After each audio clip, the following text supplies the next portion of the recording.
আজকে রথযাত্রা উপলক্ষে দিদির বাড়িতে জগন্নাথ, বলরাম ও সুভদ্রা ঠাকুরের পুজো হয়েছিল। এই ঠাকুরগুলি আনানো হয়েছে পুরী থেকে এবং এগুলি নিম কাঠের তৈরি। আজকে যেহেতু প্রাণ প্রতিষ্ঠা ছিল, তাই ধুমধাম করে পুজোর আয়োজন করা হয়েছে।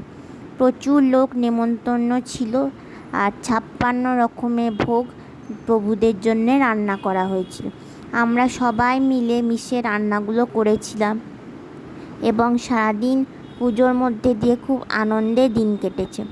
তার পুজো শুরু হয়ে যায়, পুরোহিত মশাই যজ্ঞ করে এবং অনেকক্ষণ ধরে পুজো করলেন এবং আমরা সবাই ভালোভাবে ঠাকুরের কাছ থেকে আশীর্বাদ নিলাম। এরপর শুরু হয় ভোগ বিতরণী, যেখানে আমরা আগে মহাপ্রভুকে ভোগ নিবেদন করি, তারপরে আমরা সবাই মিলে সেই ভোগ খায়।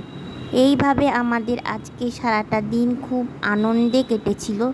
এই হচ্ছে আমাদের বিভিন্ন রকম খাবার আয়োজন, প্রচুর রকমের রান্না করা হয়েছিল। এইভাবে সারাটা দিন আজকে আমাদের কেটেছে। ভিডিওটি ভালো লেগে থাকলে আমাদের চ্যানেলটিকে সাবস্ক্রাইব করবেন। দেখা হবে পরের ভিডিও। নমস্কার।